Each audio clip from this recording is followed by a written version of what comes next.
Volunteers have been out in full force searching various parts of the city looking for the little girl. My concern is that our daughter comes home safely to us. And well, and just lost right now. I'm telling the truth. That's all I want is my baby home safe. That someone has her and they're scared. Lane says it was just he and Bianca inside his car when he says he was carjacked. But cops are not buying the story. What happened to Bianca? Police found the car, and Bianca hasn't been seen since. I was enjoying my time with her, me and her. For something like this to happen is a true tragedy, and I just wish that they would just bring BB home. Sources say DeAndre failed a polygraph test and that a family member came forward saying DeAndre made up the whole story. Please, to just bring Bianca home. But so far, no luck. Good evening. I'm Nancy Grace. I want to thank you for being with us. Bombshell tonight, live, Michigan, 9:45 a.m.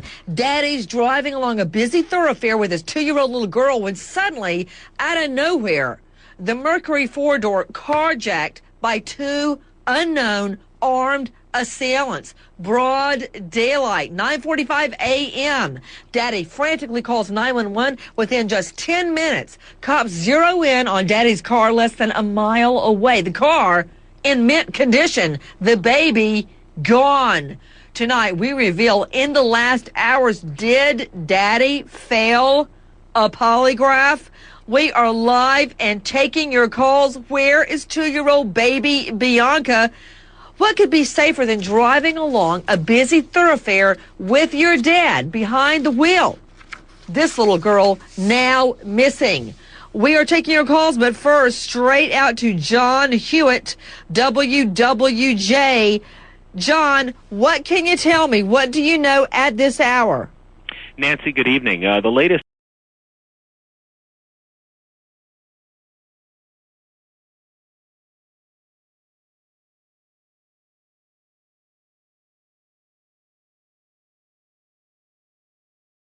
information about 4 hours ago was a press conference from the father, DeAndre Lane, with his attorney Terry Johnson at his side. This has been going on since Friday morning when you mentioned the initial disappearance occurred. And there's been a lot of follow. It's been a nonstop story since then in this market.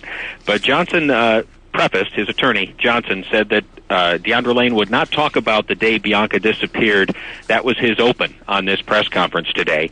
But DeAndre Lane did talk extensively. He outlined that he thought police are looking at him as suspect number one. He said he's the person who he described as Bianca's kidnappers were the villains, not himself, and he feels he is being targeted for, in part, his past criminal record. With us, John Hewitt from WWJ. But everyone, I'm hearing in my ear the father and the lawyer coming on with us live. We'll be taking your calls in just a few moments. We're getting their satellite back up to Alexis Weed. Let's back it up a minute. I want to go over the timeline that day when Bianca was taken out of the car. Tell me what happened, Alexis. So, Nancy, this is just this past Friday at about 9:45 in the morning. The father calls police and says, I've been a subject of a carjacking. There were 2 men that said there was something wrong with my taillight on my car. He says he gets out of the car, the father, Bianca's father, and that's when he says that these 2 men took the car away while Bianca's in the back seat, strapped in her car seat. Take a look at little Bianca. There is a nearly $30,000 reward. The reward is mounting. This 2-year-old child, allegedly carjacked out of the Mercury four-door, broad daylight, busy thoroughfare. Take a look at the baby girl asleep. As the minutes tick by, crucial time passing in the search for baby Bianca. We are taking your calls. I want to go now to Elisa Z, news director. Elisa, what more can you tell us about the case? The timeline to me, a busy thoroughfare at 9:45 a.m. Give me the description of the little girl, Elisa. Good evening, Nancy. Thank you so much. As you can see, this is everybody's nightmare. Little Bianca Jones is 2 foot 5 inches, about 25 pounds. She's a light-skinned African-American little girl, and she was last seen wearing a purple jacket with gold trim, pink shirts, pink little tights. You can see her smile, those bright eyes, and the search does continue. The community is gathered together day in and day out, searching the area for little Bianca. Unleash the lawyers. Joining us tonight out of D.C., Eleanor Odom, senior lawyer with the National DA's Association, death penalty qualified. Raymond Giudice, defense attorney, Atlanta. Pam Hayes, renowned defense attorney, joining us tonight out of New York. First of all, Eleanor, did you pick up on what Daddy had to say or his lawyer said for him? They start a presser where you normally see the parents begging for help, but Daddy's lawyer kicks it off by saying he's not talking about the day Bianca goes missing. All right, I don't like that, Eleanor. No, because, Nancy, if you have nothing to hide, why aren't you telling the cops everything? Why aren't you out there telling the public what's going on and what you know? So that looks a little suspicious right from the get-go. You want to hear the facts of that case and get a detailed timeline of what was happening with that father and that daughter right before she went missing. Do we have the composite that Daddy created? Dana, let's see the composite. You know, I was taking a look at this composite, and it looks incredibly like the Susan Smith composite. It looks almost identical. Now, there's the alleged assailant in... You know, that does fit a profile of a substantial proportion of criminals, and what I would say to you is this. The lawyer is in a difficult position now that the camel is out of the tent, that the media has word of the quote-unquote failed polygraph response. Now, I agree with Eleanor. If you're not going to be able to answer the questions that you know the media is going to ask, the hard questions that it should ask, don't subject yourself to that questioning. It's only making matters worse. Shut up. Put Giudice up. Okay, Raymond, number one, it's not that the camel is out of the tent. Oh, it's the camel's nose is in the tent, right. The horse is out of the barn. It's I remember the camel's all those nose is in That's the right. tent, and Well, his you got tail me on will that, surely Nancy. follow.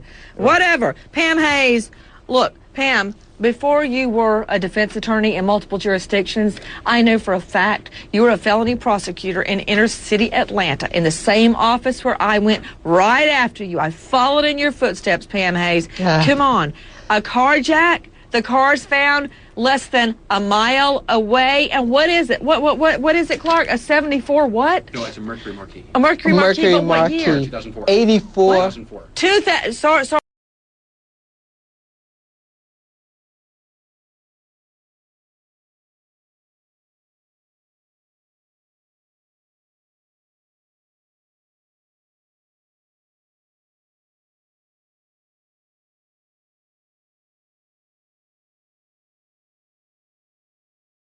Bianca's father. With him, Terry L. Johnson, both joining us out of Michigan. He is the attorney. Mr. Lane, thank you for being with us. Thank you for having us, Nancy.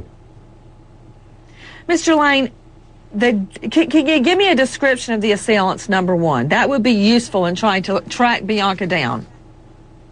You know, Nancy, again, we've given a description of the assailants, and the police have put that out.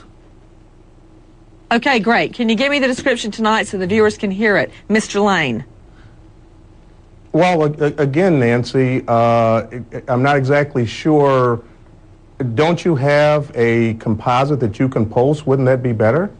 I have a black and white composite. Mr. Johnson, if he could describe, he said there's two unknown armed assailants. I have a composite of one of them. It's a black and white charcoal sketch. I don't know what color their outfits were. I don't know how tall they are. I don't know what the other one even looks like. All right, I'm going to try it again, Mr. Lane. What did the assailants look like? Nancy, just, you know, we don't want to start this off on a hostile terms. What we're attempting to do is do everything we can to get Bianca back. And we've given that information to the police. And again, we're asking that the police disseminate that information. Like. Okay, fine. What can I think that should be Mr. Lane through the talk police. about? Okay, great. What can Mr. Lane talk about tonight? You know, we can talk about pretty much anything other than the events that happened on December 2nd, the unfortunate event. Okay, great. We've given a statement let's start to there the then. police. Mr. Lane, let's back it up and go to a moment before the carjack. Tell me about the 2-year-old little girl, Bianca. My daughter is a beautiful little girl. She She has a bright personality. She's the type of person that lights up a room when she walks in it. She's very intelligent. She's just a wonderful little girl to be around. I mean, all my children are wonderful. I love all my children dearly, and she is one of those lights in my life. How many children do you have, Mr. Lane? I have 7. Do they all have the same mother? No, they do not. Where were you going the morning the car was carjacked? I was on my way to her mother's house at the moment the car was carjacked. I'm sorry, I couldn't hear you. Repeat. I was on my way to her mother's house moments before the car was carjacked. Now, I read something that you were on your way to see about your financial aid for your student tuition. Is that incorrect? That's incorrect. That happened prior to all of this taking place. I fully cooperated with the police and given them every bit of information that I could give them. I don't know where you're getting your information from, but that was earlier on in the day. When the situation took place, we were on our way to her mother's to get her more clothes so she can spend more time with her family. Okay, you stated you were earlier checking on your financial aid for your tuition. Where was that? At Wayne County Community College. Wayne County Community College. What are you studying, sir? Education.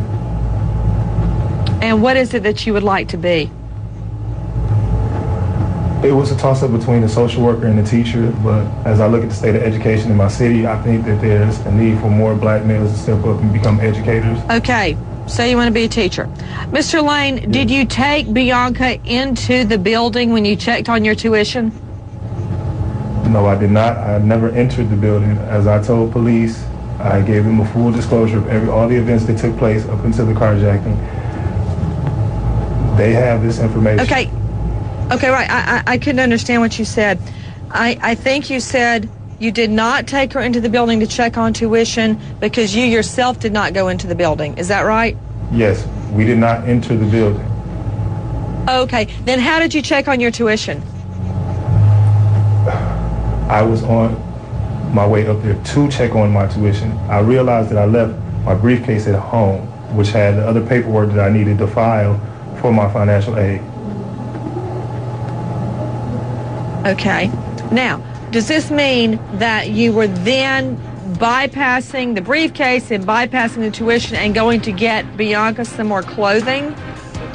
Well, Nancy, again, I believe these questions have been answered, and our focus here tonight is doing what we can to get Bianca back to her father. Well, you know what would really help, Mr. Johnson, is letting the viewers know what area of town you were in, so maybe they could figure out who the assailants are that took the little girl. If you would like me to direct the questions directly to you, Mr. Johnson, I'll be happy to do that, because my goal tonight is to get the information about where this girl was taken and who her assailants may be. As a matter of fact, there's a chance this child is still alive. And I would like Mr. Johnson and her father, DeAndre Lane, to join me in trying to get our viewers help in finding this child alive.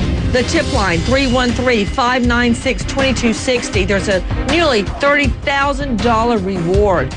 That reward is climbing. With us and taking your calls, DeAndre Lane and his lawyer.